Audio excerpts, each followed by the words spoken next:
Hey everybody, it's Mark Ling here, and I've got with me today a man who is a super affiliate. He is absolutely crushing it in terms of earning affiliate commissions, promoting other people's products on the internet. But he has a very, very unique story. When you talk about a super affiliate, you think about someone that might have been doing internet marketing and having massive success for years on end, and then they finally have reached super affiliate status or something like that. Um, but literally, like a year ago, this guy was working in Walmart, wasn't very happy at all with his job, his income. Is actually getting quite low on cash flow and everything, and then all of a sudden discovers this particular model for doing affiliate marketing. And fast forward to today, and he's making hundreds of thousands of dollars a week. His best day has been over $90,000 on his best day, and has already generated millions of dollars. And in his best month, has done over 2 million, which is phenomenal when you consider starting with very low budget. So you're not talking about someone that already had thousands of dollars to spend on paid ads. You're talking about someone who learned to run ads, learned to reinvest what he was making, and turned that snowball of profit into something really big in a very short space of time. So very, very keen to talk to you today, Cole. So welcome along, Cole. Mark, it is a pleasure to meet you as well. And yeah, I'd like to say thank you to all the Profit Singularity members. This course really did change my life. And yeah, do you want me to start how I started with everything and how Yeah, everything yeah. I mean, I'm really kind of came interested in along? your journey, your journey into this, and feel free to like say, just speak your truth, like say anything that happened that you want to share, like the good, the bad, the ugly, the and what worked. And I think that that's going to be the best for anybody listening, that they hear how it was for you. Yeah, so I stumbled across affiliate marketing 3 years ago, and it wasn't with you guys, it was another course creator. And I was just so fascinated with the business model. Is like you make an ad and it's running all day, and you could be out eating dinner and making money. It just seemed like surreal to me, and it was just something I always like strive towards. And I took some other courses back in the day, and I had some moderate success. Anyone that's done Facebook at all, you know, with the account bans and shutdowns, it was kind of a hassle for me. And I remember clearly that I was $40 away from having my first $1,000 day. So I was $960, and I was going to sleep, and I was like, "Oh, I'm gonna turn up my budget a little bit. I'm gonna hit my $1,000 day tomorrow." I was like, "This is gonna be awesome! Like, it's gonna be like a huge like milestone breakthrough for me." And I wake up the next morning, and my account was shut down. All my ads had turned off, and no more money Wow. coming in. So I went, I took my girlfriend's Facebook account, started trying to warm that up, and tried running ads on that. That got shut down. I took my mom's account, her account also got shut down. So I was like, oh, geez, this is All right. just felt like I was a hamster running on a wheel, just going around in circles. So I was like, I'm going to put affiliate marketing to the side for a little bit and come back to it a little later. And I mean, I was I was doing college at the time. I was playing baseball. I was working a job, and that job you were talking about at Walmart, I was actually selling internet in the middle of Walmart. I was one of those annoying guys standing in the middle of Walmart bugging people for internet, and it was okay at times. But the thing that really made me quit and put my foot down, I had a rough week, and it was a commission based sales job, and I had one week where it just wasn't that good, and I made $45 in one week, Wow. an entire week. And mind you, I mean, I was at this job for 12 hours a day. So I was like, okay, I'm done with this. I can't, there's no way to possibly live on that. No. So I actually that was in St. Louis, Missouri. I actually moved back home. I had to move back home with my parents after that because I was just so low on money. And I moved back home and I started working. I started like saving up a little bit of money. And I stumbled across your guys' course, Profit Singularity, YouTube ads. And I was like, oh man, this is a great new opportunity. You know, I kind of had a little bit of idea of how it works with Facebook. So I decided to take a chance with it. I had bought the course and I had about $2,000 on ad spend.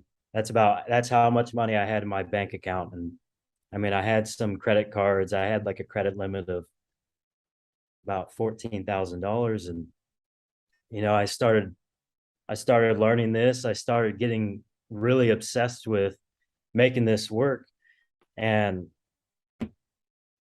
I I mean, I had tested probably 60 videos in the matter of a couple weeks and I found like one Wow. winner. Yeah, it was insane. I just went nose to the laptop, you know. I was working on it like 6 to 8 hours a day.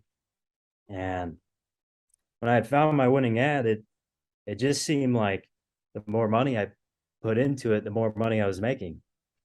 So I poured in all the money that I had. I maxed out all my credit cards.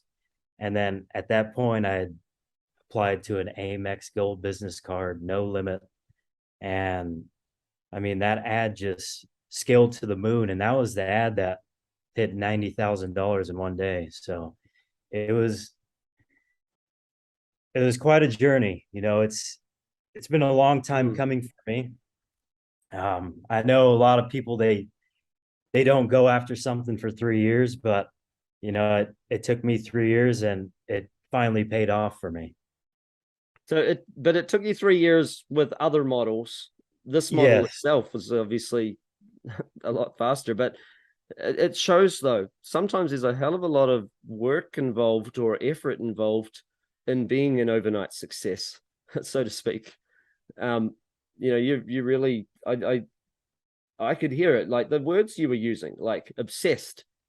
That's reminds me of myself when I started in internet marketing. I started a lot longer ago than you. I was 1999, and I remember back in the day, like this is a long time ago, and I remember what it was like. Just I was at university full time, and I was up during the night.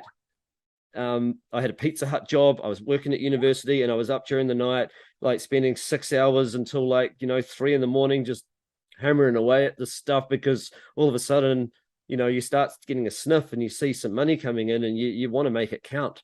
You don't want to just um you do get obsessed and it doesn't actually feel like you're working. It's different. Like when you go to work, 6 hours feels like it takes forever. When you are actually sort of playing a game and you're making money from it, it kind of like feels like, I could, where did the time go? It's like I know I should go to bed, but I really want to just keep doing this stuff. Was it kind of like that for you? No, exactly. And it's still like that to this day. You know, I think about all like the terrible jobs I had back in the day. You know, I absolutely hated going to these jobs, you know, and I've worked the worst of the worst, you know, and I've made dirt money. And it's like with this model, I'm making more money than I've ever made in my life. And it doesn't even feel like work Mm, at all. no, it is like a game where money is one of the measures of getting a high score, I guess, in the game. Um, but there are other measures as well. I mean, if you made so many videos in such a short space of time, you said you made 60 videos in 2 weeks. I'm Yeah. guessing that a lot of those videos would have been little tweaks from the same video. Like you might have made one video and made 7 or 8 or 10 variations of it to test to see Yes. which one does better. Is that right? Yeah. So as far as as far as entirely different scripts, I probably did about 5 to 6 entirely different scripts. And then from those are the ones that I started to work from. So you could imagine 6 variations of those 10 scripts. Mm. Not huge tweaks, but enough to make it different. Yeah, because you don't know until the audience sees it what they're going to respond to. You think you know, but you don't.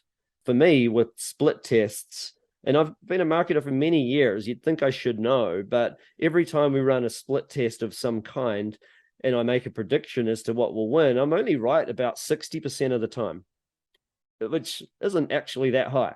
It's lower enough that you could be missing out on a hell of a lot if you didn't run the test, because that other 40% of the time that you got it wrong, that could be where you've made $1 million or something, like, eventually, if that turns out to be very successful. So the reason I sort of brought that up also with the variations was that, like, one of your high scores is money, but the other high score is that you look for it and it feels like a game is data. Like, you might see how many people are getting through and actually clicking through to your offer page, or how many people are adding it to the cart. That could give you some clues as well. Like, do you look at all of those sort of things as well?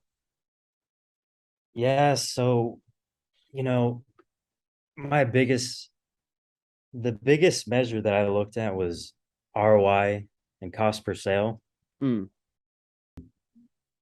And when you're testing a bunch of different ads, you can kind of spot out which ones stand out amongst the rest. If this ad is giving you sales at $120 and then another ad is getting you sales at 60, that's something that I just ran with. Mm. I Well, didn't it's the really number one for sure, is the dollars. Absolutely. yeah, yeah. So that's kind of how I was able to spot it out.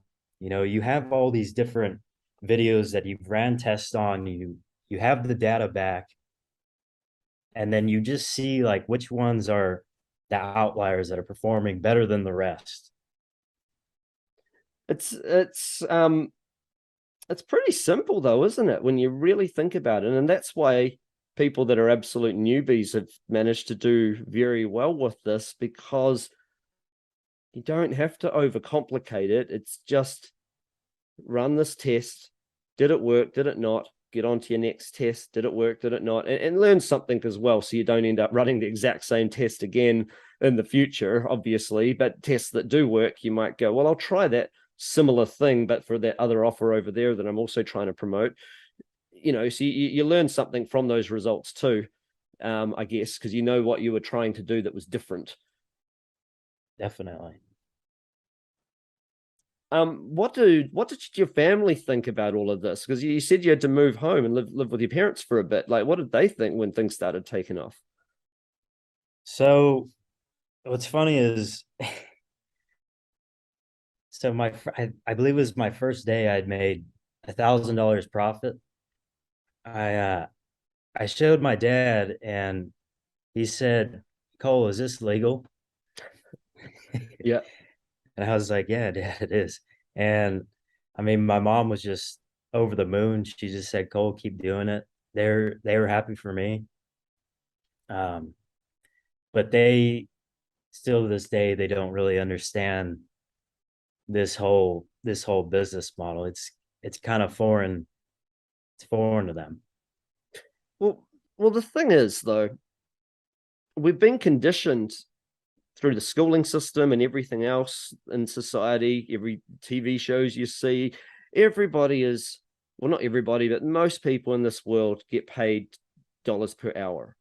They might get $30 an hour, they might get 25 an hour. Maybe they're on commissions, but the commissions are low enough that it kind of equates to dollars per hour anyway, in a way. It's not really like this, where the rich people, the really wealthy people in this world have two ways of making money. Either they have um, massive assets that grow in value, like long-term investments. But in order to have those, somewhere along the lines, they've had a business. And a business is where, for most businesses, you spend money to make money. And that's it. That's as simple as that. Like, most people don't have a way of spending money to make money. Watching this video, someone watching this, can you honestly say that you have one way right now where you can have money working for you? If the answer is yes, you're already in that top percentile, the top 20% of this world that are actively doing that. But then um, people don't understand that, why is the top 1% of the world, why do they own 50% of the world's wealth? Top 1%. Why? It's because money works for them. Spend money to make money, and that's all you're doing. You've switched the process. Now money actually works for you. You can spend 10,000 in a day, and you can make massive profit on that each day. Exactly. And it really is like a shortcut to wealth. Once you have your money working for you and not working for money, Mm. then the numbers you can achieve every day it's insane.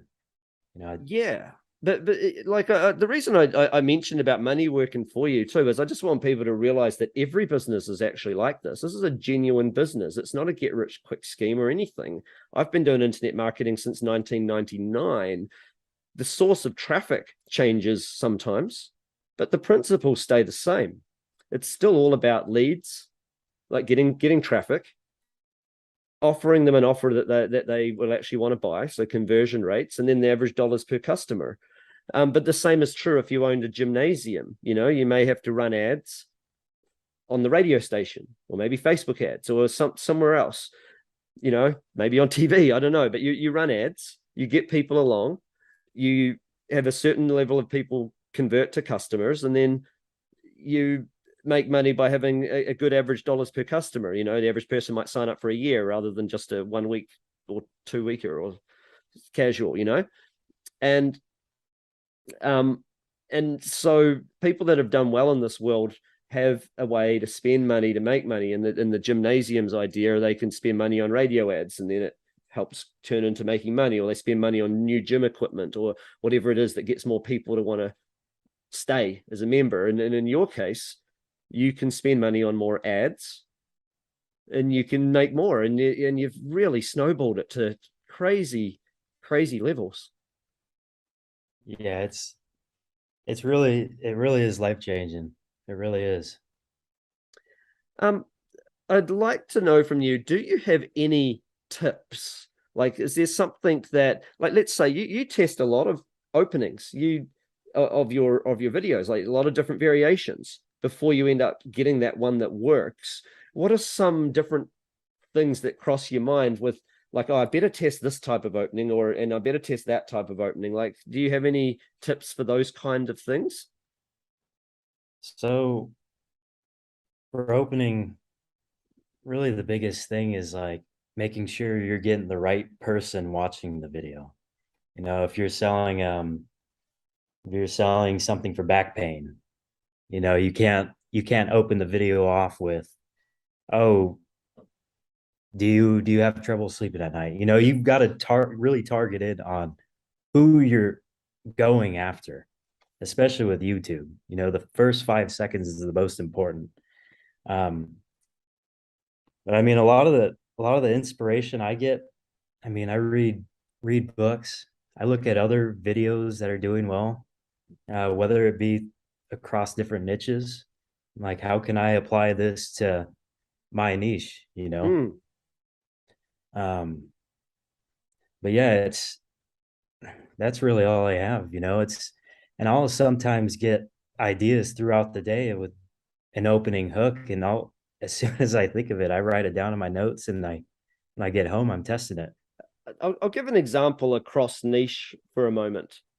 Um, this is something actually that I found successful many years ago with a headline I was doing. Like, I had a headline, I tried a lot of different headlines in the dog training niche, and eventually the one that worked the best was something like, who else wants to stop their dogs digging, barking, aggression, chewing, uh, and other dog behavioral problems for good?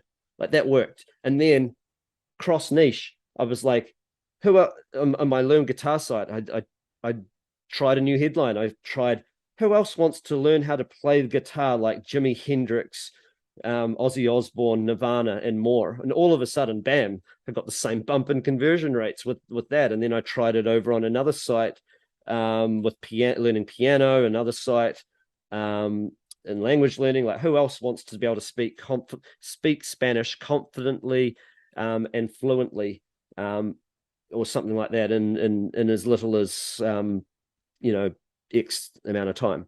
I know it's slightly different, but the idea is that you could see someone else's ad. You could be sitting there just going, I'm just going to keep watching YouTube videos and just watch people's ads. And you could just jot down that little opening. If you think that's a really good ad, that's hooked me in, and you could jot down what they said. And it could be an ad that's to do with selling you a toothbrush, or it could be selling you finance, but you could use that ad, that idea, I guess, for weight loss, or for somebody that's got knee pain or back pain, or some other type of offer, like completely different. But the idea is just you know what I mean? Like in my case, the idea was, who else wants to, and then insert the benefits that they want to have.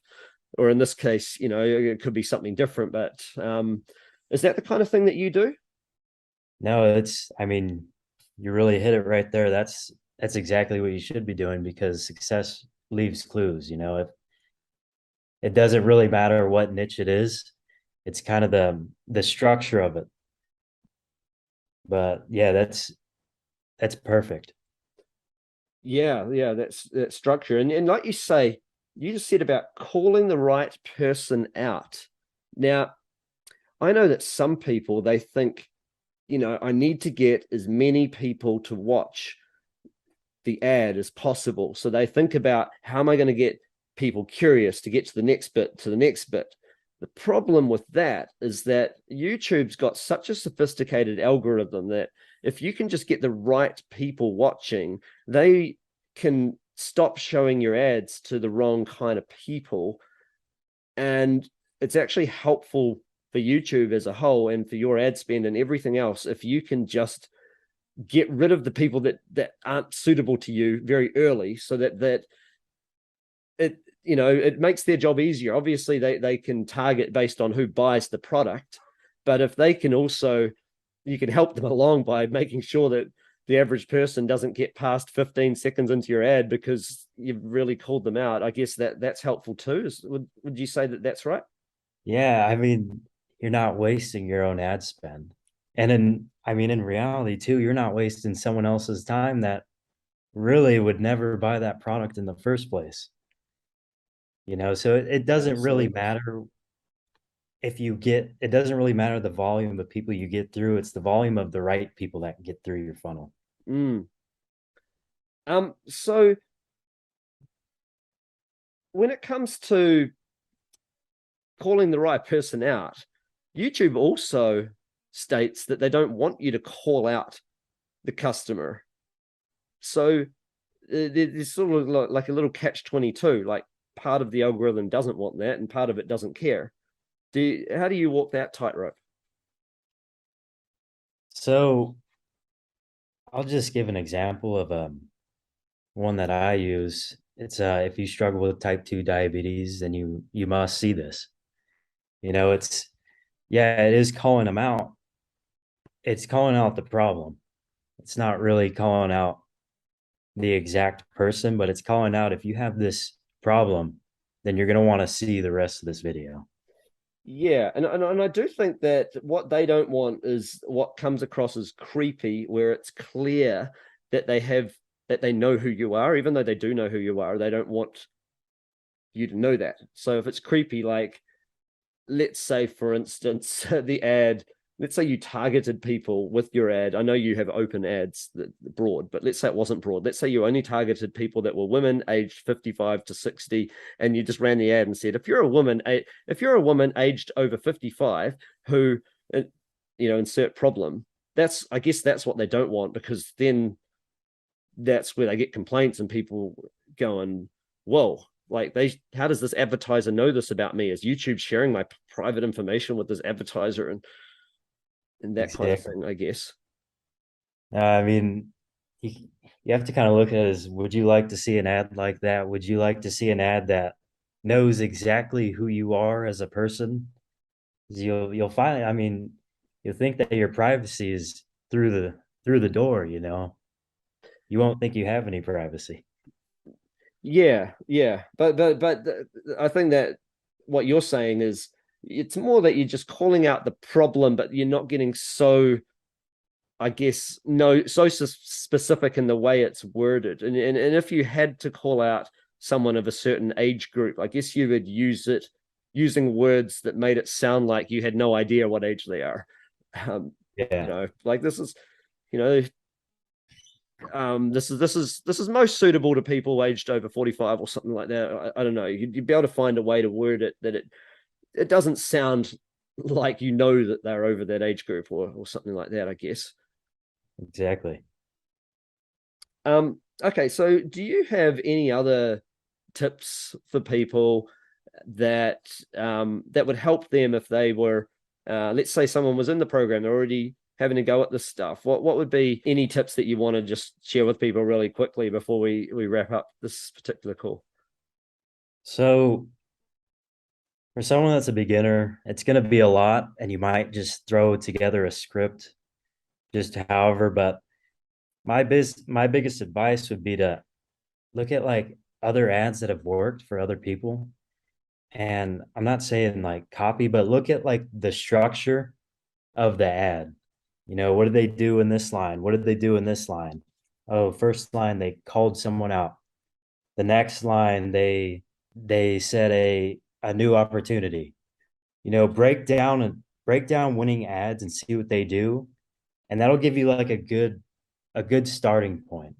You know, I mean, I'm not guaranteeing that's going to work for anyone, but that's going to be a good starting point, and you're going to see like the structure of a winning ad and how it flows. Because even my very first ads, I mean, I was just throwing lines together left and right.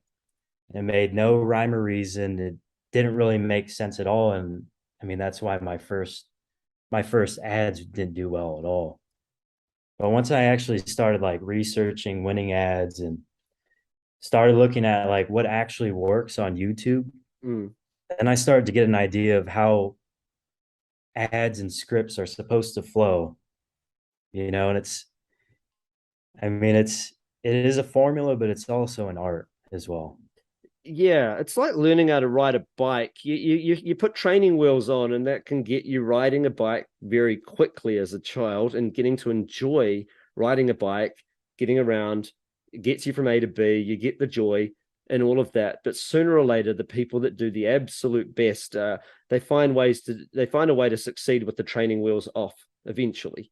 The training Yeah. wheels, certainly it can help. Otherwise, maybe you wouldn't have had the enjoyment of being on a bike and want and have the motivation to get to the next bit. And that's kind of it. Like you've gone from the point of maybe using the templates and all of that sort of stuff to the point where now you're going beyond the templates and you're just trying to work out what other new discoveries has perhaps anyone else made, maybe test a few things that you're learning you know I just wanted to say my best ads that I've made, you know, I've had an ad that's gotten over 20 million views, and it's you're gonna have the most success on YouTube being original. You know, I do say like look at like templates to see how an ad how like the structure of it goes, but that ad that I had over 20 million views, it was I mean, that was all like me, you know, mm. original content. I didn't look at other people's work. I came up with it on my own. So that's where that's where I think people are going to have the most success is if it Yeah. comes from themselves. No, absolutely. Now, when you say came up with it on your own, I just want to ask you a couple of questions about that actually, because I think that this could be quite important. Um, Came up with it on your own. Would you say that the entire ad, start to finish, is completely original, or would you say it's more the premise and the beginning, and then but you're still hitting those normal psychological points that you would in an ad at certain stages, like like adding credibility at this point, or adding a call to action at that point, or adding you know like Yeah, different factors, I guess. Attention, interest, desire, all that sort of stuff is still in there. It's just the overall like narrative. Like, is it's that yeah. is that what you mean by No, being unique, or do you mean like it's just completely different? no, I get what you're saying. When I say like being unique is not like taking exact, I mean, you're saying the same premise where it's like a call to action, but you're like making up kind of your own call to action. When you're calling someone out, you make up your own call out Yeah. and not just like look at what like everyone else is doing. You know, it's the same like psychological triggers, but you're just wording it in your own way. Yeah, so then it'll sound much more congruent as well, I guess, when you go about it that way. Yeah. Yeah. um, Yeah, no, that makes total sense. I think you've provided some really, really good insights. I hope that people are very, very inspired by what you have to say here today. What would you say to anybody that was considering joining a workshop to find out more about this stuff? Joining one with Rob and Keegan. Yeah. I mean, I would say at least like just give it a chance, you know. I mean, that's how I kind of went into it. I was like, oh, this is something I've always been trying to do. And it might be someone's like first time ever learning about affiliate marketing, but I mean, it's a real business. You can make real money, and I mean, you can really achieve financial freedom. I mean, it's truly possible. I was actually telling you this. There's there are people that make money online and make full-time livings online, and it's not like a fairy tale land. It's definitely achievable. And I mean, with this system, it can happen quickly. And I'm not saying it's going to be easy, but it can happen quickly. You know, it's not easy to make 60 videos in 2 weeks. You have to put your head down, but it's doable. And yeah, but you don't even have to go as hard and fast as you have. I mean, No. your best days 90,000, made hundreds of thousands of dollars per week. I bet some people out there will watch this and go, well, okay, he's made over, this guy's making hundreds of thousands a week. I'd be quite happy with 1/100th of that. I'd be happy with 1,000 a week to start with, and then maybe get it to 1,000 a day. And um, and I'm just saying that to people that are sort of perhaps panicking about the idea that they have to go as hard. That we're talking about, someone who's not a typical student in terms of results. Like, you're right up there in the top. Well, you are the top student in this last year's intake.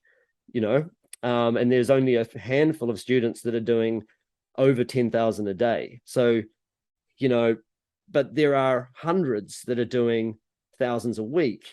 And so I just want people to, I guess, also realize, like, was when you say 60 ads, you don't have to panic about that.